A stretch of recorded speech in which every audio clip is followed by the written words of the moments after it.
En el día en que mi hija se casó, elegí guardar silencio sobre la herencia de $35 millones de mi difunto esposo. Me senté en la última fila, sin ser siquiera como un invitado casual. Pensé que ese silencio mantendría la paz. Pero solo una semana después de la boda, el esposo de mi hija apareció en mi puerta, acompañado de un notario. Su voz era gélida, como si todo estuviera planeado. Mamá, firma unos papeles. Necesito resolver algunos trámites. Es por el bien de la familia. No me opuse. Tampoco pregunté mucho. Simplemente lo miré fijamente a los ojos. Y en ese preciso momento, la sonrisa en sus labios se desvaneció. Soy Jimena Albornoz Calderón. Tengo 65 años. La historia que estoy por contar no es una pesadilla. Las pesadillas terminan cuando una se despierta. Pero lo mío fue real, una verdad cruda que me humilló justo el día en que se suponía que debía ser la mujer más feliz del mundo. El día de la boda de mi única hija, Maristela. Esa mañana de sábado, el cielo de Querétaro estaba despejado y radiante, un día perfecto para una boda. Yo misma pedí un taxi, para ir a la iglesia, en la ladera de El Mirador. El vestido de terciopelo blanco marfil que llevaba puesto ya era viejo, pero era el más bonito que tenía.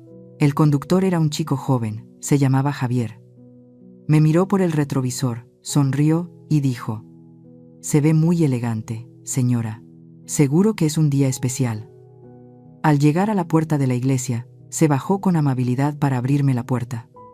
«Que tenga un bonito día», dijo. Ese deseo, ese pequeño gesto de cortesía, terminó siendo lo último cálido que recibí antes de entrar en la tormenta helada que me esperaba. La iglesia estaba preciosa. Los invitados, vestidos con ropa carísima, se reunían en el vestíbulo, entre risas suaves y tintineos de copas.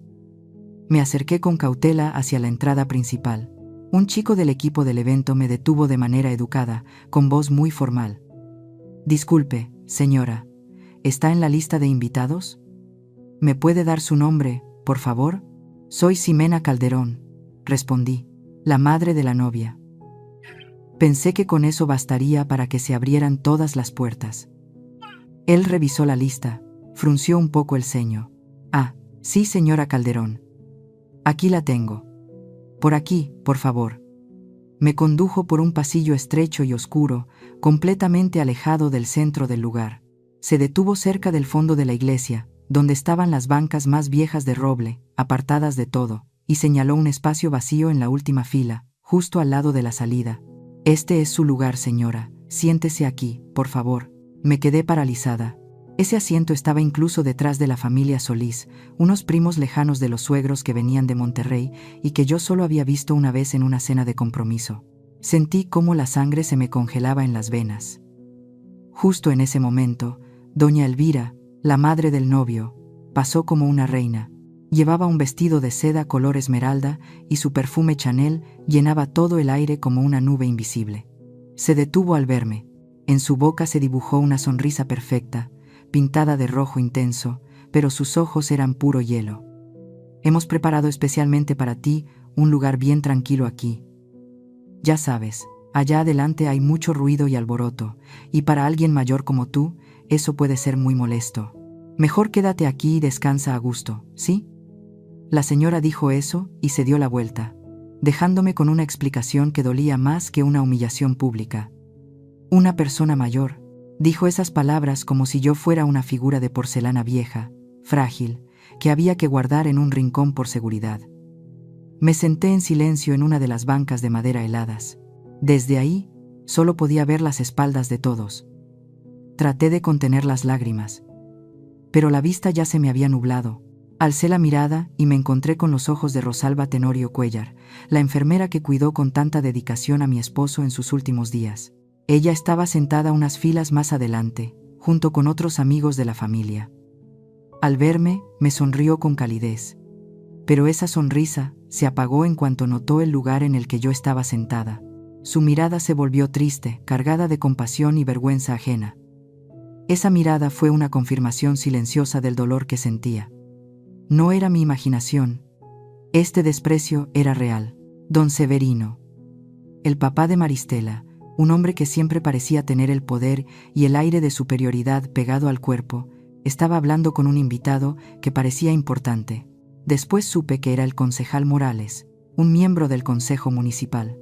Cuando pasé por ahí, camino a mi asiento, don Severino apenas me lanzó una mirada rápida y luego se volvió hacia el invitado y dijo con total desgano, como señalando una decoración de la iglesia: «Ah, y ella. Es la mamá de Maristela». Ni siquiera se molestó en decir mi nombre. Yo era solo una sombra, un detalle insignificante en el día más importante que yo misma ayudé a construir para mi hija. La ceremonia comenzó. El coro empezó a cantar con voces dulces. Yo intentaba encontrar la mirada de Maristela. Mi niña estaba ahí arriba, hermosa como un ángel. Sentí un nudo en el pecho. Una sola vez, solo una. Giró la cabeza hacia las bancas. Su mirada pasó sobre mí por un instante. Un segundo fugaz, rápida y esquiva, y enseguida volvió la vista hacia Esteban, como buscando apoyo. Me había visto, y eligió mirar hacia otro lado. Esteban, mi yerno, fue distinto. Él sí me miró directamente, una sola vez, pero no fue una mirada cálida ni familiar. Fue un leve asentimiento de cabeza, frío, casi sin emoción. Una manera de decir que reconocía mi presencia, como quien cumple con una formalidad. Su mirada decía claramente: «Ya está, usted está ahí. No espere más». Cuando terminó la ceremonia, cuando el padre declaró que ya eran esposos, la gente aplaudió y corrió hacia el altar para felicitar a los recién casados. Pero yo seguía ahí sentada, como clavada a esa banca de roble. No podía moverme. Vi a Camilo, el hermano de Maristela, mi hijo, riéndose a carcajadas con los amigos de Esteban, ya con una copa de champán en la mano, aunque la recepción aún ni comenzaba. Me miró desde lejos, y en su boca había una media sonrisa extraña, una expresión de satisfacción que no logré entender. «¿Ximena?». Una voz familiar me sacó de mis pensamientos. Era doña Consuelo, mi antigua vecina, siempre tan buena. Se sentó a mi lado, apretando con fuerza mi mano. «Esto no está bien, Ximena», me susurró con rabia contenida. «Tú deberías estar ahí arriba, en la primera fila, al lado de tu hija». No respondí. Ya no tenía palabras. Solo negué con la cabeza. Una sonrisa torcida se dibujó en mi cara. Cuando la iglesia ya casi se había vaciado, me levanté en silencio. Doña Consuelo quiso ayudarme. Salí de la iglesia, sin que nadie me despidiera, sin que nadie me preguntara si iría a la fiesta. El sol del mediodía en Querétaro me dio de lleno en los ojos, haciéndolos arder. Pero dentro de mí, lo único que sentía era un frío que calaba hasta los huesos. Me había convertido en una extraña en la boda de mi propia hija. Si alguna vez te han humillado solo por tener menos, o por ser más débil, cuéntame tu historia de revancha en los comentarios. Estoy segura de que no estás sola. No recuerdo cómo llegué a casa. Tal vez pedí otro taxi, o quizás caminé sin darme cuenta, arrastrando los pies por calles conocidas que ya ni reconocía. Lo único que sé es que cuando metí la llave en la cerradura y la pesada puerta de madera se cerró detrás de mí, fui tragada por un silencio espeso, un silencio más estridente que el órgano y las bendiciones en la iglesia. No encendí la luz. Arrastré mi cuerpo cansado hasta el viejo sofá de Ricardo, mi esposo. Me dejé caer ahí, dejando que la oscuridad del cuarto y la de mi alma se fundieran en una sola. El silencio ya no era paz. Era un grito, una burla a mi soledad. Mi mirada se detuvo en la pequeña caja de madera sobre la mesa de centro. Era la caja que Ricardo había hecho con sus propias manos para nuestra hija. Con manos temblorosas levanté la tapa. Dentro estaban las primeras zapatillas de ballet de Maristela. Eran diminutas, de satén rosado, gastadas y cubiertas de polvo. Levanté una, y mis dedos ásperos recorrieron su superficie suave. Entonces, los recuerdos me arrasaron como un río desbordado. Me vi a mí misma 30 años atrás. De día, sentada en la máquina de coser de la sastrería Delgado, con el zumbido de la máquina persiguiéndome incluso en sueños. Mis dedos hinchados, endurecidos por las agujas y el polvo que se metía en cada rincón de mis uñas. Al salir, me comía rápido un tamal y salía corriendo a limpiar una oficina de abogados en el centro. Todo eso, solo para que Maristela pudiera estudiar en el mejor colegio privado. Para darle un comienzo que yo nunca tuve. El recuerdo cambió. Estaba en la oficina del señor Aguilar, el corredor de bienes raíces. Era un hombre amable, de ojos tristes. Frente a mí estaba el contrato para vender el terreno pequeño en las afueras, el último recuerdo que mi madre, Mercedes Albornoz, me había dejado antes de morir. Ella me había dicho: Jimena, esta es tierra de nuestros antepasados. No la vendas nunca, a menos que de verdad necesites salvar tu vida. Pero Maristela había llamado desde Londres, llorando por teléfono. Mamá, la renta y la universidad son carísimas. Tengo miedo de no poder terminar la maestría. Todos mis amigos tienen padres que los ayudan. No lo dudé. Firmé el papel. Vi cómo todo el dinero se transfería directo a su cuenta. Aún recuerdo la mirada preocupada del señor Aguilar cuando me dijo: ¿Está segura, doña Jimena? Es lo último que le dejó su mamá. Solo asentí y le respondí: el futuro de mi hija es más importante. Un dolor agudo en la rodilla me devolvió a la dura realidad.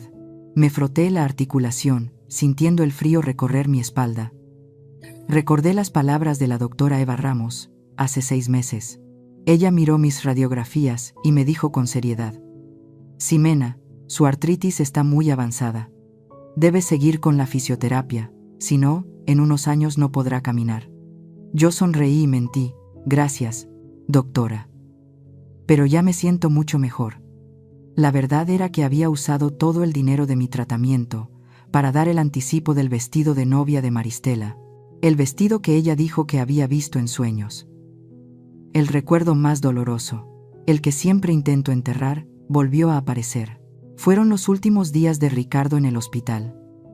La enfermera Rosalba acababa de salir tras cambiarle el suero. Ricardo me agarró la mano con fuerza. Su respiración era débil y entrecortada.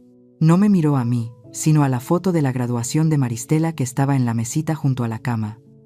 Ximena, susurró. Prométeme algo.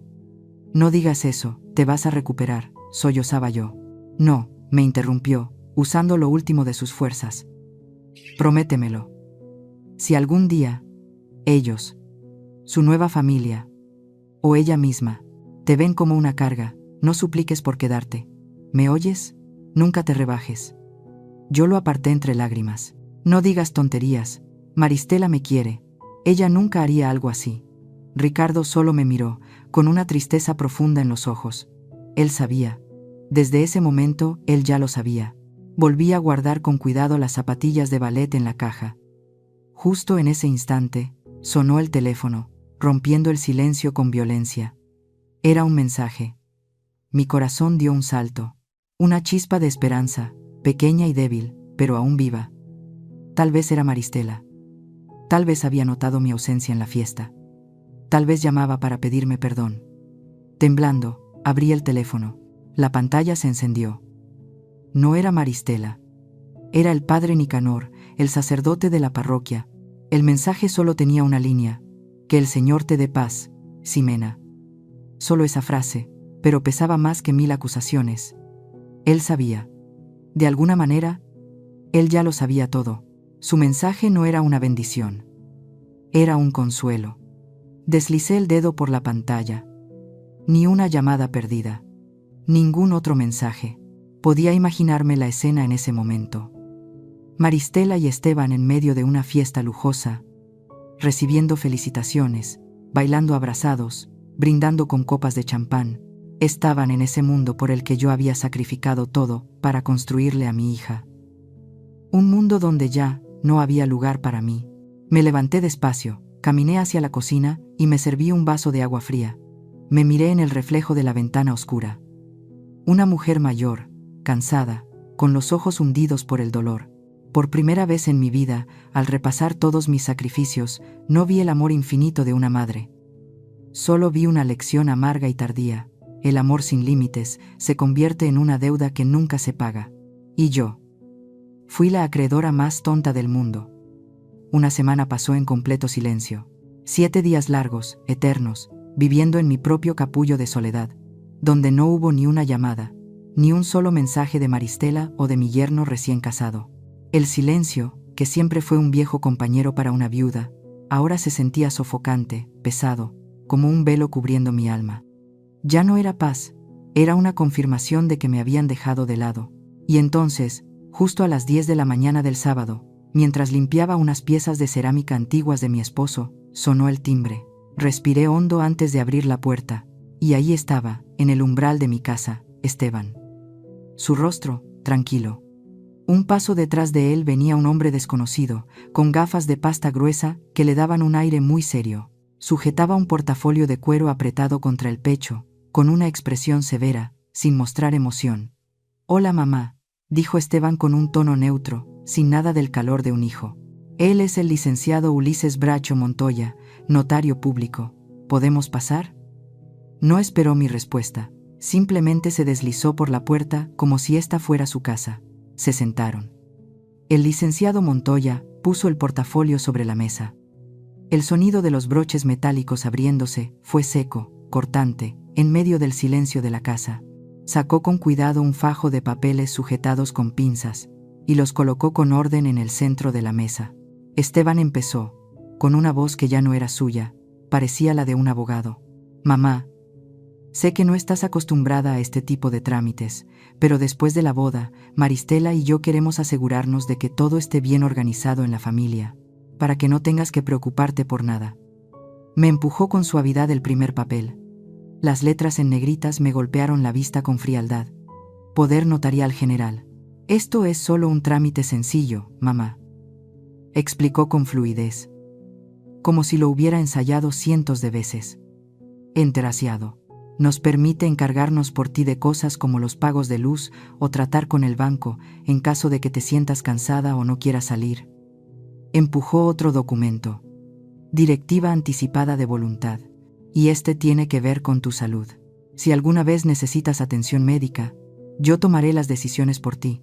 Así nos aseguramos de que siempre recibas el mejor cuidado posible, según lo que nuestra familia desea». Fui hojeando las páginas, y entonces, al llegar a la última hoja del poder notarial, una cláusula impresa con letras más pequeñas, pero afiladas como navaja, me saltó a los ojos. Cláusula de incapacidad. La habitación se volvió fría de repente. Levanté la cabeza y miré directamente a los ojos de Esteban.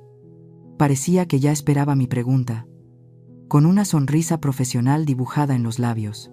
«Oh, eso solo es una cláusula estándar, mamá. La ley lo exige. Solo se activa si la persona mayor pierde la lucidez. Es para protegerte de riesgos innecesarios». «¿Protegerme?», susurré. Y hasta mi propia voz me sonó extraña. Justo en ese momento, Mateo, el guardia del vecindario, pasó haciendo su ronda. Miró por la ventana abierta y me vio sentada con dos hombres de traje que no conocía. Su mirada fue un poco inquisitiva, preocupada. Me saludó con la cabeza, y yo apenas le devolví el gesto. Su presencia fue como un recordatorio de que el mundo allá afuera seguía existiendo, mientras el mío se desmoronaba justo en esa mesa de comedor. Guardé silencio, con los ojos fijos en el rostro de Esteban, sin parpadear. Mi silencio pareció impacientarlo. Su confianza comenzó a tambalearse. Lanzó una mirada rápida al licenciado Montoya, una especie de señal. En ese instante, el celular recibió un mensaje. 2 palabras aparecieron. «Maristela». Una chispa de esperanza me atravesó el pecho. Tal vez llamaba para explicarme. Tal vez no sabía nada de todo esto. Tal vez todo era un malentendido. No contesté. No pude. Otro mensaje apareció de inmediato. El texto se leía completo en la pantalla de bloqueo. No hacía falta abrirlo. «Mamá, por favor firma. No compliques más las cosas». La chispa se apagó tan rápido como había aparecido. El aire de la habitación se volvió espeso como el hielo. Sentí el pecho vacío. Lentamente aparté la mirada del celular. Pasé los ojos por ese montón de papeles traicioneros sobre la mesa y volví a mirar a Esteban. Y fue en ese momento, cuando su sonrisa confiada y arrogante se esfumó. Esperaba resistencia. Esperaba lágrimas, debilidad, ruegos. Pero lo que recibió fue un silencio absoluto. Una mirada que lo atravesaba. Una mirada que ya no contenía ni una gota de cariño. Solo el frío de alguien que había despertado por completo. El licenciado Montoya carraspeó, incómodo. Empezó a recoger sus papeles con lentitud. Tal Tal vez la señora Calderón necesita más tiempo para pensar. No hace falta, dije. Y hasta yo misma me sorprendí de lo serena y cortante que sonó mi voz. Ya pueden irse. Esteban se levantó de golpe, con una expresión de confusión y un poco de pánico en ese rostro que siempre había sido tan sereno. Te llamo más tarde, mamá, dijo. Pero esas palabras ya no eran más que una promesa vacía, sin sentido. Se fueron, dejándome sola con la traición fría reposando sobre la mesa. La casa volvió a su silencio habitual, pero ya no era una paz. Era un vacío pesado, como si el aire hubiera sido succionado por completo. El montón de papeles seguía sobre la mesa del comedor, un objeto ajeno, una sentencia descarada contra todo lo que fue mi vida. No necesitaba leerlos otra vez. Cada palabra, cada cláusula, ya se había quedado grabada en mi mente. Poder notarial total, decisiones médicas, cláusula de incapacidad. No eran términos legales. Eran sinónimos de inutilidad, de descarte, de despojo. El sol se iba escondiendo. La habitación se hundía en la oscuridad. No tenía intención de levantarme a prender la luz. La oscuridad de afuera parecía entender a la oscuridad que se había instalado dentro de mí. De repente, unos golpecitos suaves y tímidos sonaron en la puerta. «¿Ximena? ¿Estás en casa?», era la voz de doña Inés, mi vecina amable. «Hice unos churros, están calientitos todavía, ábreme, ¿sí?», escuché como esperaba, quizás con la oreja pegada a la puerta, tratando de captar algún ruido desde adentro. Luego oí sus pasos alejándose, llevándose con ella el calor y la bondad que ahora mismo no podía devolverle. No respondí. No podía hablar con nadie. No quería ponerme la máscara de que todo estaba bien, ni soltar mentiras como estoy bien. Porque no lo estaba. Me quedé sentada en la oscuridad, y no lloré. Las lágrimas parecían haberse secado desde aquel día en la iglesia, o quizás este dolor ya había ido más allá de lo que el llanto puede contener. Ya no esperaba llamadas. Ya no ansiaba una explicación, ni una disculpa.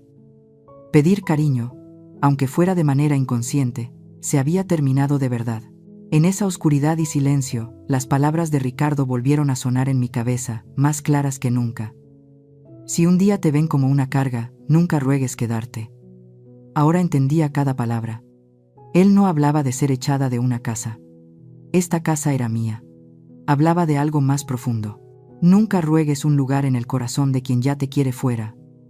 Nunca te rebajes pidiendo respeto a quien ya te ha menospreciado. Casi era medianoche cuando me levanté despacio. Cada articulación dolía, como protestando, pero una fuerza nueva, una decisión fría, emergía desde el fondo. Caminé hasta la mesa. Con calma, tomé el papel del poder notarial que Esteban había dejado. Y lo rompí en 2. Luego en 4. Lo dejé caer en el bote de basura.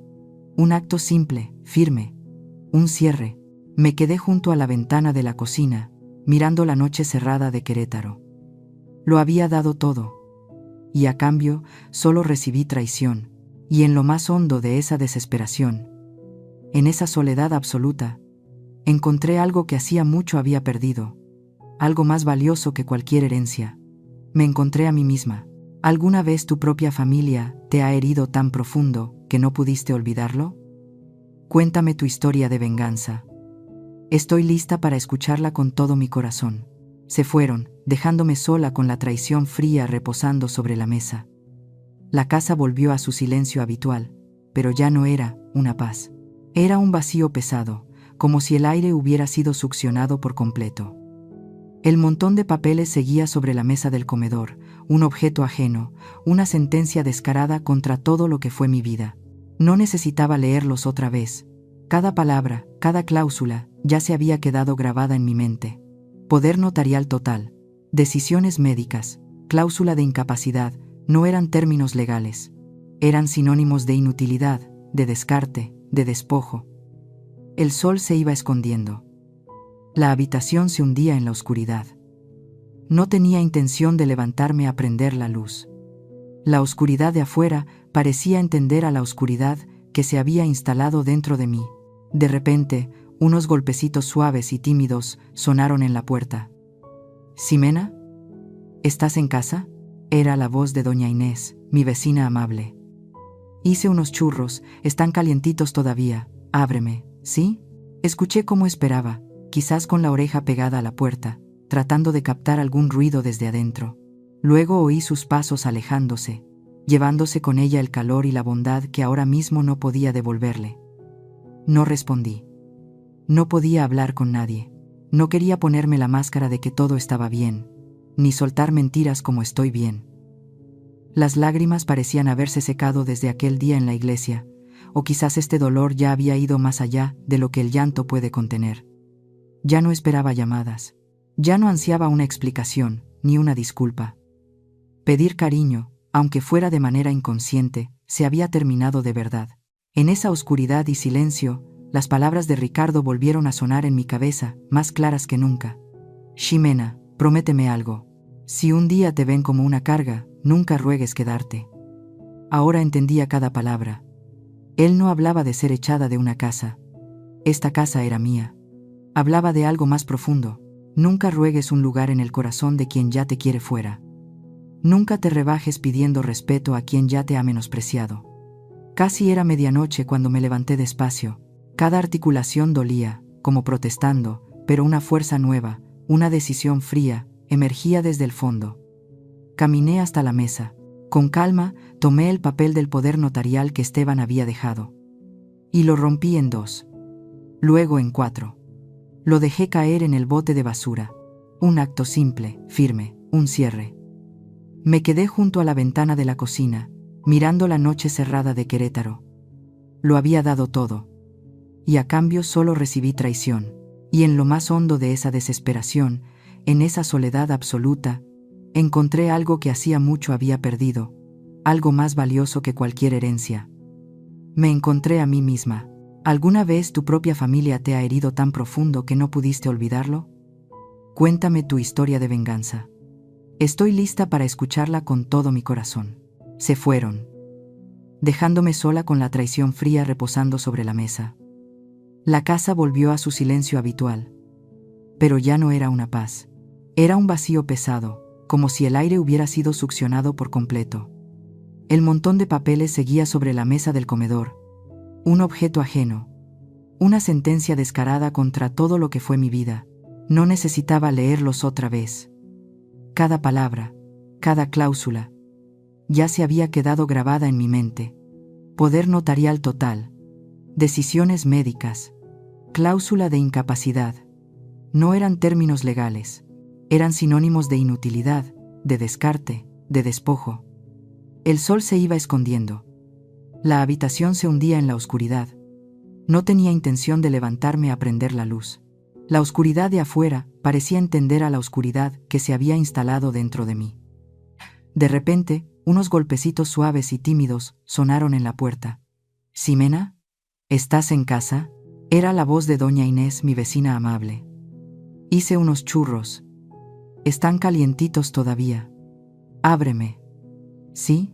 Escuché como esperaba, quizás con la oreja pegada a la puerta, tratando de captar algún ruido desde adentro. Luego oí sus pasos alejándose, llevándose con ella el calor y la bondad que ahora mismo no podía devolverle. No respondí. No podía hablar con nadie. No quería ponerme la máscara de que todo estaba bien, ni soltar mentiras como «estoy bien», porque no lo estaba. Me quedé sentada en la oscuridad, y no lloré. Las lágrimas parecían haberse secado desde aquel día en la iglesia. O quizás, este dolor ya había ido más allá de lo que el llanto puede contener. Ya no esperaba llamadas. Ya no ansiaba una explicación, ni una disculpa. Pedir cariño, aunque fuera de manera inconsciente, se había terminado de verdad. En esa oscuridad y silencio, las palabras de Ricardo volvieron a sonar en mi cabeza, más claras que nunca. «Ximena, prométeme algo. Si un día te ven como una carga, nunca ruegues quedarte». Ahora entendía cada palabra. Él no hablaba de ser echada de una casa. Esta casa era mía. Hablaba de algo más profundo. Nunca ruegues un lugar en el corazón de quien ya te quiere fuera. Nunca te rebajes pidiendo respeto a quien ya te ha menospreciado. Casi era medianoche cuando me levanté despacio. Cada articulación dolía, como protestando, pero una fuerza nueva, una decisión fría, emergía desde el fondo. Caminé hasta la mesa. Con calma, Tomé el papel del poder notarial que Esteban había dejado y lo rompí en 2. Luego en 4. Lo dejé caer en el bote de basura. Un acto simple, firme. Un cierre. Me quedé junto a la ventana de la cocina, mirando la noche cerrada de Querétaro. Lo había dado todo. Y a cambio, solo recibí traición. Y en lo más hondo de esa desesperación, en esa soledad absoluta, encontré algo que hacía mucho había perdido. Algo más valioso que cualquier herencia. Me encontré a mí misma. ¿Alguna vez tu propia familia te ha herido tan profundo que no pudiste olvidarlo? Cuéntame tu historia de venganza. Estoy lista para escucharla con todo mi corazón. Se fueron, dejándome sola con la traición fría reposando sobre la mesa. La casa volvió a su silencio habitual, pero ya no era una paz. Era un vacío pesado, como si el aire hubiera sido succionado por completo. El montón de papeles seguía sobre la mesa del comedor, un objeto ajeno, una sentencia descarada contra todo lo que fue mi vida. No necesitaba leerlos otra vez. Cada palabra, cada cláusula, ya se había quedado grabada en mi mente, poder notarial total. Eran sinónimos de inutilidad, de descarte, de despojo. El sol se iba escondiendo. La habitación se hundía en la oscuridad. No tenía intención de levantarme a prender la luz. La oscuridad de afuera parecía entender a la oscuridad que se había instalado dentro de mí. De repente, unos golpecitos suaves y tímidos sonaron en la puerta. «Ximena, ¿estás en casa?» Era la voz de doña Inés, mi vecina amable. «Hice unos churros, están calientitos todavía. Ábreme, ¿sí?» Escuché como esperaba, quizás con la oreja pegada a la puerta, tratando de captar algún ruido desde adentro. Luego oí sus pasos alejándose, llevándose con ella el calor y la bondad que ahora mismo no podía devolverle. No respondí. No podía hablar con nadie. No quería ponerme la máscara de que todo estaba bien, ni soltar mentiras como «estoy bien», porque no lo estaba. Me quedé sentada en la oscuridad, y no lloré. Las lágrimas parecían haberse secado desde aquel día en la iglesia. O quizás este dolor ya había ido más allá de lo que el llanto puede contener. Ya no esperaba llamadas, ya no ansiaba una explicación, ni una disculpa. Pedir cariño, aunque fuera de manera inconsciente, se había terminado de verdad. En esa oscuridad y silencio, las palabras de Ricardo volvieron a sonar en mi cabeza, más claras que nunca. «Ximena, prométeme algo. Si un día te ven como una carga, nunca ruegues quedarte». Ahora entendía cada palabra. Él no hablaba de ser echada de una casa. Esta casa era mía. Hablaba de algo más profundo. Nunca ruegues un lugar en el corazón de quien ya te quiere fuera. Nunca te rebajes pidiendo respeto a quien ya te ha menospreciado. Casi era medianoche cuando me levanté despacio. Cada articulación dolía, como protestando, pero una fuerza nueva, una decisión fría, emergía desde el fondo. Caminé hasta la mesa. Con calma, tomé el papel del poder notarial que Esteban había dejado. Y lo rompí en 2. Luego en 4. Lo dejé caer en el bote de basura. Un acto simple, firme, un cierre. Me quedé junto a la ventana de la cocina, mirando la noche cerrada de Querétaro. Lo había dado todo, y a cambio solo recibí traición. Y en lo más hondo de esa desesperación, en esa soledad absoluta, encontré algo que hacía mucho había perdido, algo más valioso que cualquier herencia. Me encontré a mí misma. ¿Alguna vez tu propia familia te ha herido tan profundo que no pudiste olvidarlo? Cuéntame tu historia de venganza. Estoy lista para escucharla con todo mi corazón. No me puse a dar explicaciones. Dejé la bolsa de papel que traía sobre la mesa y vacié los pedazos de papel que había roto el sábado por la noche. Esa era mi respuesta. Él no necesitó que le dijera nada. Recogió algunos trozos, sus ojos afilados repasaron las líneas legales cortadas. Asintió. Con una expresión sin sorpresa, como si ya hubiera presenciado esta escena cientos de veces. «Violencia financiera», dijo, con una voz firme y pausada. Un guión muy típico. «Actúan rápido, con decisión, porque creen que usted es débil, está sola y no está preparada». «Y mucho», coincidió él, con un destello en la mirada. Empujó los restos de papel a un lado. «Ahora dejemos eso. Hablemos de lo que dejó su esposo, don Ricardo. Hablemos del fideicomiso que él creó. Le conté todo lo que Ricardo me había encargado, las instrucciones que había guardado como un secreto sagrado durante años. Él escuchó con atención, asintiendo de vez en cuando. Cuando terminé, no dijo una palabra. Solo levantó el teléfono. Soraya, habla Belisario. Estoy con la señora Calderón. Sí, es ella. Necesitamos verte de inmediato, en tu oficina, en menos de una hora. Una hora después, estábamos entrando a un edificio bancario elegante en el centro. Un mundo totalmente diferente al despacho del licenciado Montúfar. Se abrió una puerta privada de madera oscura que nos condujo al área de clientes especiales, donde la alfombra era tan gruesa que absorbía todo sonido. Una mujer ya nos esperaba. Era joven, tal vez un poco más de 40 años. Fuerte, segura de sí misma, con un traje de oficina impecable. Caminó hacia mí y me dio la mano con firmeza. «Señora Calderón», dijo, con una voz llena de profundo respeto. «Soy Soraya Ixcotl Zamora. He esperado esta llamada por mucho tiempo». Su esposo, don Ricardo, era un hombre visionario. Lo dejó todo preparado para protegerla en situaciones exactamente como esta. Nos llevaron a una sala de juntas privada, con paredes insonorizadas. Y ahí, el plan se puso en marcha, paso a paso, con una frialdad y precisión que daban miedo. Primero, Soraya sacó los documentos originales del fideicomiso. Me explicó cada cláusula. Firmé un paquete de papeles que activaban todos mis derechos como beneficiaria única y administradora final. Firmé.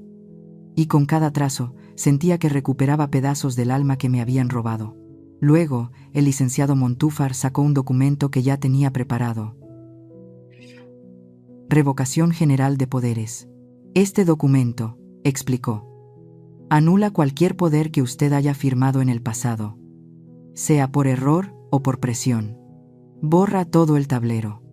Firmé sin dudar un segundo. Finalmente, lo más importante. Sus dedos se movían con rapidez y precisión sobre el teclado, realizando una serie de transacciones complejas. Todos los bienes fueron transferidos de una estructura de fideicomiso simple a una red legal de múltiples capas, con sede en lugares que yo ni siquiera conocía. Ahora, explicó Belisario mientras Soraya terminaba, incluso un abogado bueno y mañoso como Esteban tardaría años y se gastaría una fortuna solo para encontrar la manera de tocarlo. La puerta no solo está cerrada con llave, es que ha desaparecido. Todo el proceso se desarrolló en un silencio casi absoluto, con solo el sonido de los papeles rozando entre sí y el tecleo constante de Soraya. No se pronunció ninguna amenaza. No se hizo ni una sola llamada al otro lado. Era una guerra sin disparos, una guerra librada con tinta y sellos. Cuando salimos del banco al mediodía, el sol ya estaba en lo más alto. La luz me obligó a entrecerrar los ojos. Me sentía aliviada, pero no era alegría. Era la sensación de un soldado que acaba de plantar la última mina en un campo de defensa. El trabajo estaba hecho. El peligro seguía ahí. Pero ahora yo estaba protegida. ¿Y ahora? ¿Qué hacemos?, le pregunté al licenciado Montúfar mientras estábamos de pie en la banqueta. Él me miró, con una sonrisa discreta, casi imperceptible, en los labios. Ahora, dijo con voz tranquila, no hacemos nada, esperamos. Regresé a casa. No dije una sola palabra con ellos. No hacía falta. La tormenta vendrá, lo sabía. Pero no empezará con mi trueno. Empezará con mi silencio. Después del encuentro en la oficina del abogado y en el banco, pasaron 2 semanas en un silencio completamente distinto. Ya no era el silencio del abandono, de una madre sentada esperando una llamada que nunca llega. Ahora era el silencio de una cazadora escondida entre los arbustos, esperando con paciencia a que su presa cayera sola en la trampa. Cada día, cuidaba las plantas de geranio en el balcón, recortando las hojas marchitas, regándolas y esperando. Yo sabía que vendrían. La pregunta no era si, sino cuándo. Y la primera señal llegó desde el lugar más inesperado. La tiendita de don Mauricio. Estaba eligiendo unos tomates bien rojos, cuando doña Inés, mi vecina, se acercó y me susurró al oído con una cara llena de lástima. Pobre del muchacho Camilo. El de los Figueroa, señora Jimena. Lo dijo mientras negaba con la cabeza. Dicen que el carro deportivo nuevecito que se compró, pues ya se lo llevó el banco. Derimo sepulita. Intontontal, Vito Carranal. Sercontal, apenas llevaba un mes presumiéndolo por la calle. Yo solo asentí, moviendo los labios con un ¿de veras?, lleno de falsa compasión. Pero por dentro, yo lo sabía. Las primeras olas ya habían tocado la orilla. Ese carro, estaba segura, lo compraron con dinero prestado. Y ahora la garantía de ese préstamo, una futura herencia esperada, ya no existía. 2 días después, un martes por la tarde, mientras regaba las bugambilias, el celular que acababa de cargar empezó a sonar. Era un número desconocido, no guardado en mis contactos. El corazón no me latió más rápido por los nervios, sino con un ritmo pausado y firme. Ya sabía quién era. Me sequé las manos en el delantal y contesté. Bueno, del otro lado hubo un pequeño silencio, y luego una voz conocida, aunque con un tono distinto, habló. Mamá. Soy yo, Esteban. Su voz ya no tenía ese tono confiado y condescendiente de siempre. Había algo de duda, un esfuerzo por sonar amable. Empezó con unas preguntas de cortesía que había olvidado por casi un mes. Mamá, ¿cómo ha estado? Yo perdón por estas semanas. He estado muy ocupado con el trabajo y no he podido llamarla. Estoy bien. Respondí con voz tranquila, como un lago sin una sola ola. Seguí regando mis plantas con la pequeña regadera. Titubeó. Nada grave. Solo que Maristela y yo tenemos unos planes de inversión para el futuro. Un pequeño proyecto de negocio. Estamos tratando de reunir algo de capital. Hizo una pausa. Había un silencio claro, como si esperara que yo ofreciera algo. Yo seguí con lo mío, dejando que el silencio se alargara. Podía escuchar su respiración al otro lado de la línea, un poco agitada. Ya veo, dije por fin. Les deseo mucha suerte. La confusión en su voz fue más notoria, casi desesperada. Sí. O sea, lo que quiero decir es, pensé que tal vez usted podría ayudar un poco. Por el bien de la familia, ¿no, mamá? Dejé la regadera a un lado y me incorporé. Esteban. Dije, con una voz pareja, sin emoción, sin enojo, sin reproches. No tengo nada para darles. Todo lo que tengo es una pensión modesta. Hubo un silencio largo del otro lado. Un silencio de shock. Ainave. Casi podía oír los engranajes de su mente de abogado girando, intentando procesar una información que no podía creer. ¿Cómo? ¿Cómo que no? Papá. El papá de Maristela. Él. Su testamento. Se delató solo. Tu papá me dejó lo justo para sobrevivir, Esteban. Mentí con total naturalidad, sin tropezar. Lo siento, tengo que ir a poner el arroz. Y colgué antes de que pudiera decir algo más. Esa noche, mientras leía, me llamó el licenciado Montúfar. Señora Ximena, dijo, con ese tono calmado de siempre. Solo quería informarle. Esta tarde recibí una llamada del licenciado Octavio Luján Arce, el tío de Esteban. También es abogado. Insinuó que había alguna confusión en los documentos. Le respondí que toda la información de mi cliente está completamente protegida por ley. El licenciado Montúfar hizo una pausa, y luego añadió. Se le notaba muy nervioso, señora. Creo que intentaron abrir una puerta, y descubrieron que no solo está cerrada, sino que detrás hay una pared de concreto. Una semana después de la llamada de Esteban, escuché por doña Inés que el notario Ulises Bracho Montoya, el que vino a mi casa ese día, de repente pidió una licencia prolongada por motivos de salud familiar y se fue de la ciudad. La primera rata se había tirado del barco que se hunde. Me senté en mi casa, mirando hacia la oscuridad. Mi teléfono estaba en silencio. Pero por primera vez en muchos años, ese silencio no me hizo sentir sola. Me hizo sentir poderosa. Ya no me veían con desprecio. Ahora tienen miedo. Le temen a algo que no logran entender. Una madre mayor, frágil, a la que pensaban devorar, y que de pronto resultó tener una dentadura de acero. El silencio que guardé fue como una piedra lanzada al lago. Ahora, las ondas han empezado a llegar a la orilla. Después de la llamada de Esteban, supe que no se quedarían quietos. El licenciado Montúfar también lo sabía. Fue él quien tomó la iniciativa. Llamó al licenciado Octavio Luján Arce, el tío de Esteban, y con un tono conciliador dijo: «La señora Calderón está muy afectada por los malentendidos recientes. Está dispuesta a conversar sobre las preocupaciones de la familia. Les invita a su casa el viernes a las 4 de la tarde». Tendió la trampa, y ellos cayeron. A las 4 en punto, llegaron. La puerta de mi casa, esa que Esteban había cruzado sin permiso una semana antes, volvió a abrirse para ellos. Pero con una postura totalmente distinta. Esteban se veía más flaco y pálido que nunca. El traje que llevaba parecía quedarle grande. Y tenía ojeras marcadas por la falta de sueño.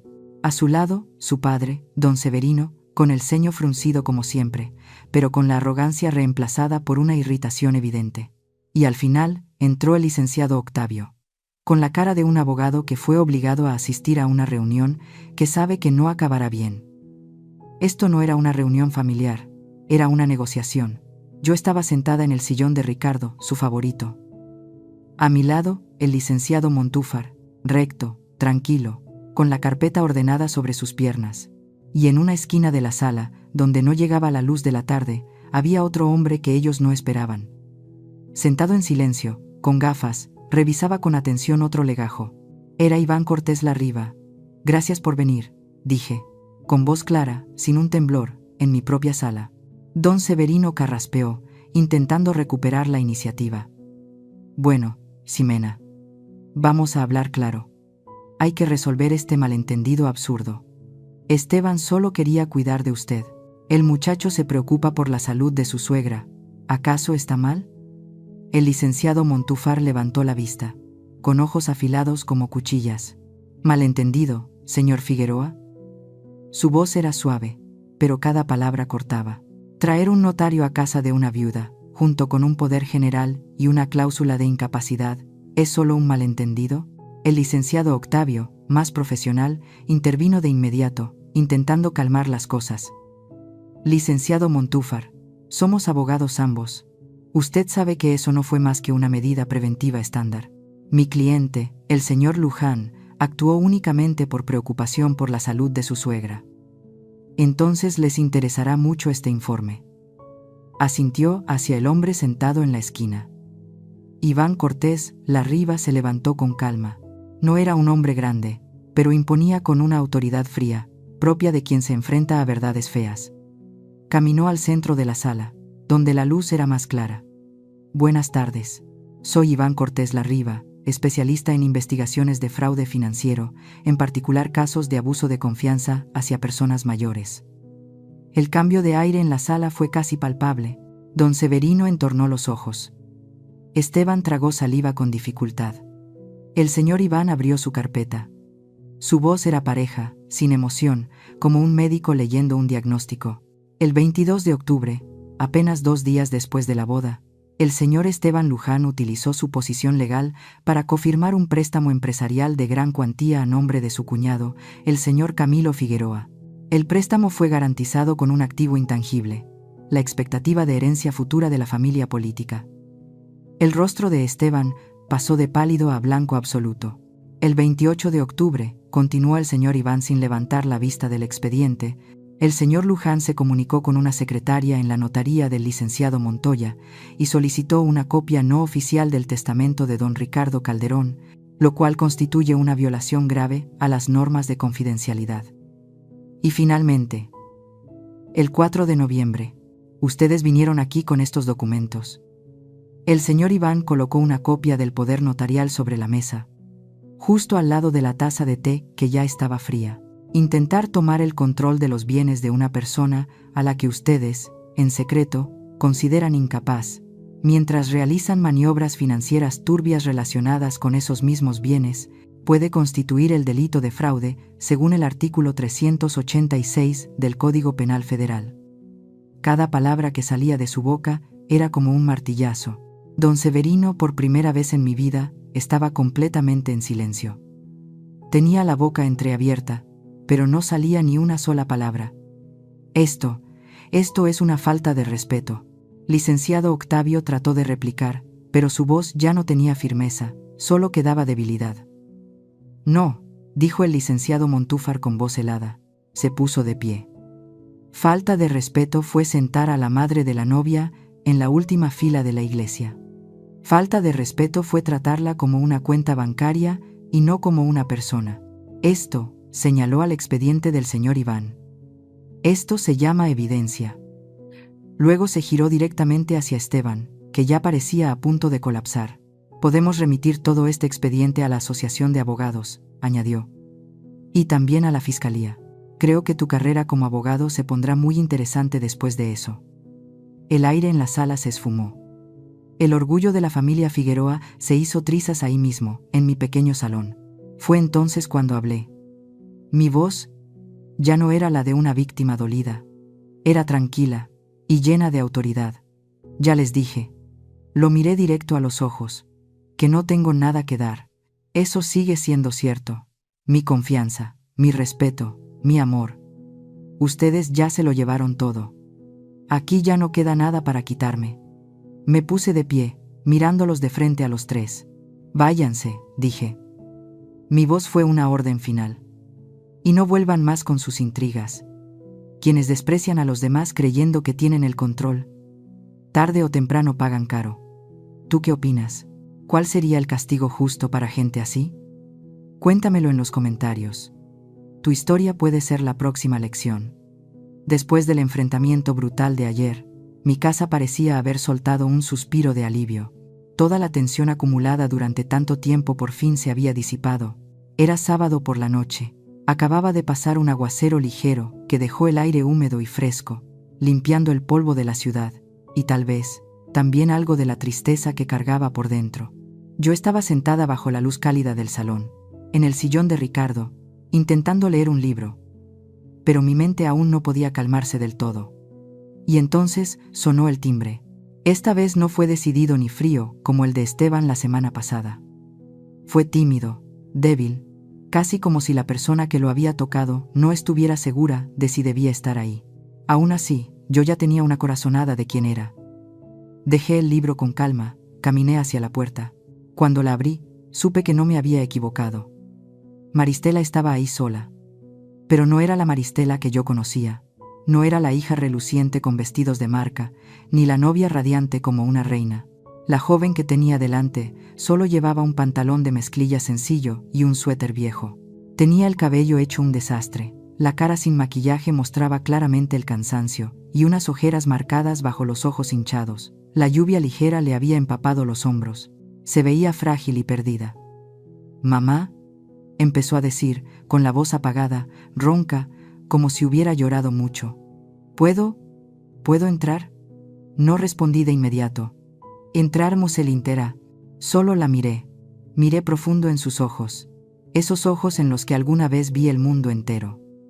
Luego me hice a un lado en silencio, dándole paso sin palabras. Ella se deslizó por la puerta y entró. Observó alrededor de la casa, el reloj de péndulo, las fotos viejas en la pared, como si fuera la primera vez que las veía, como si fuera una extraña entrando por error en un rincón olvidado de la memoria. No se sentó.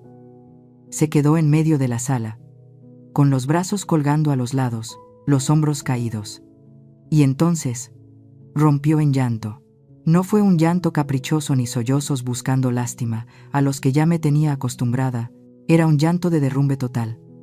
Lágrimas de verdad, calientes, corriendo por sus mejillas pálidas, con una voz entrecortada, ahogada. El llanto de alguien que lo ha perdido todo.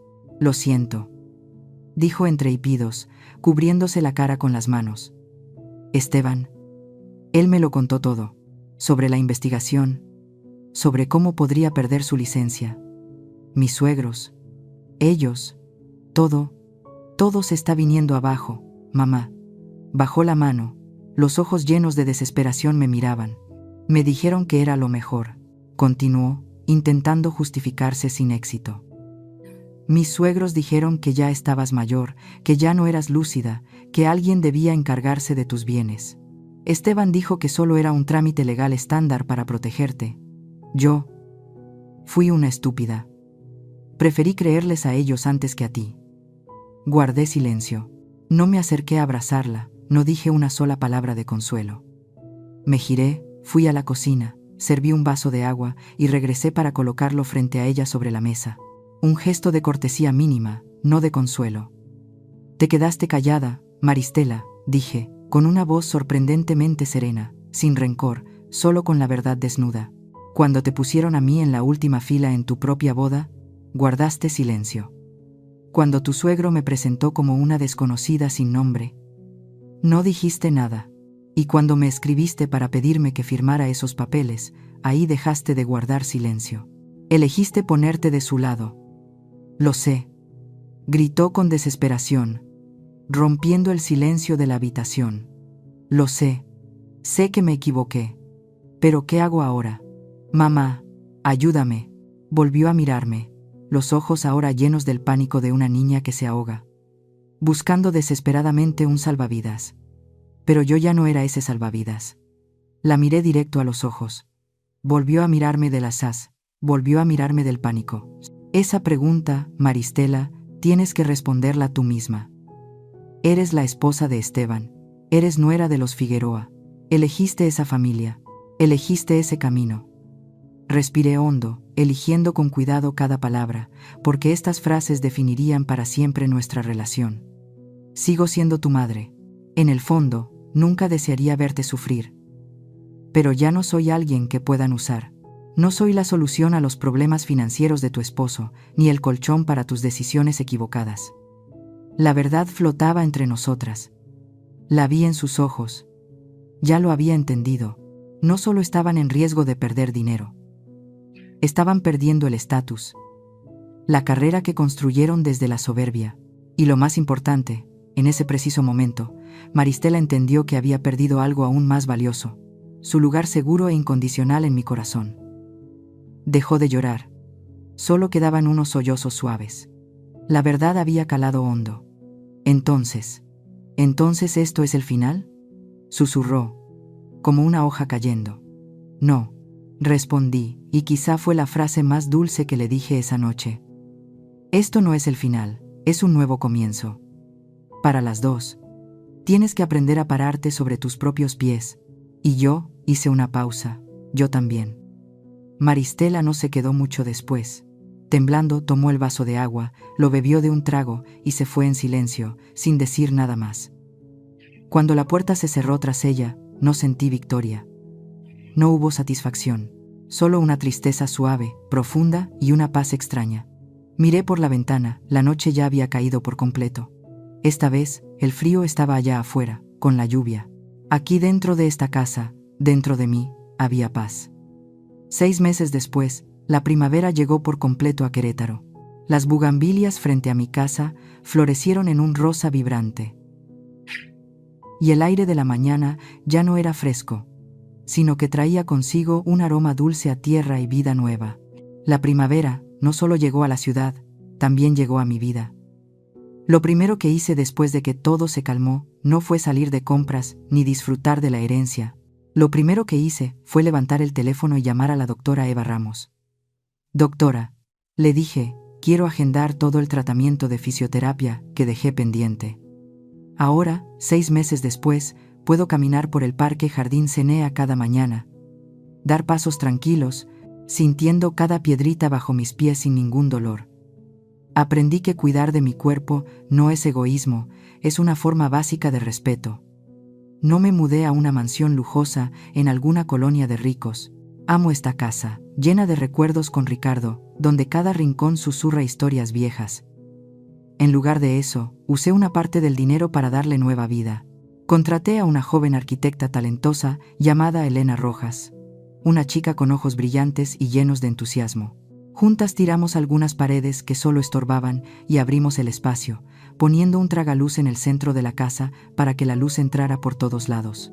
El patio trasero, que antes era solo concreto húmedo, se convirtió en un pequeño oasis, con una fuente que suena todo el día y bugambilias trepando por las paredes.